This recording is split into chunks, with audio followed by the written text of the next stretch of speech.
Gene Simmons didn't just comment on Ace Frehley, he had to apologize for it.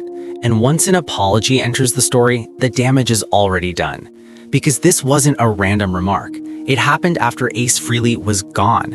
And when legends speak after someone dies, those words don't fade. They become history. Here's what actually happened. Gene Simmons publicly linked Ace Frehley's death to what he called bad decisions. Whether he meant it as honesty or reflection doesn't matter, because fans heard something else entirely. They heard a final judgment.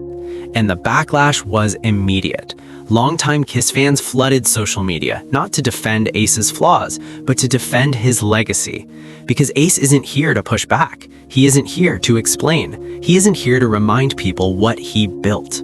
That's when Gene stepped back and apologized. He said he never meant to hurt Ace. He said he loved him. He said the comment came out wrong. But here's the uncomfortable truth. Apologies don't erase the first headline. They cement it. So the real question isn't whether Gene meant harm. The real question is, who controls Ace Frehley's story now? Because this moment didn't come out of nowhere. For decades, Gene Simmons has been the loudest narrator of Kiss history, the businessman, the spokesperson, the gatekeeper of the brand. And Ace Frehley? He was always framed differently. The brilliant but reckless one, the spark that couldn't be controlled, the talent that came with chaos. That contrast worked when everyone was alive to argue it. But now there's only one voice left with a microphone. And that's why fans reacted so strongly. This wasn't outrage culture. This wasn't cancel noise. This was legacy protection. Rock fans understand something deeply personal. You don't reduce a fallen bandmate to a warning label, not when that same person helped create the sound, the image, and the mythology that made the band immortal.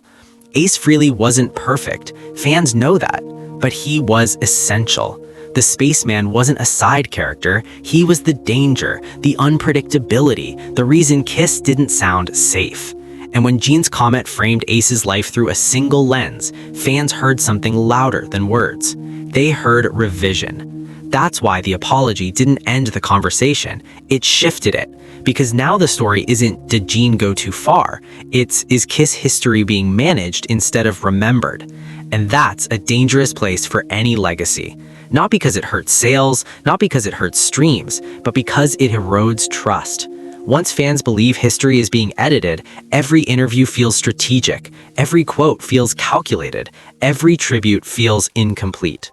This moment becomes part of the permanent record, not the comment alone, not the apology alone, but the fact that Ace Frehley can no longer speak for himself, while others still shape the narrative around him. That's the real loss here. And that's why this story matters beyond gossip or drama. Ace doesn't get the last word. Gene already spoke, and then walked it back. So now the responsibility shifts to the fans, to the music, to the legacy that lives outside press quotes and brand control. Because history isn't owned by the loudest voice. It's carried by the people who remember why the music mattered in the first place. If you believe legacy should be earned, not edited, subscribe to Next Wave Vision 92 and tell me in the comments where you draw the line when legends talk about the dead. The Spaceman may be gone, but the argument over his place in rock history isn't, and it never will be.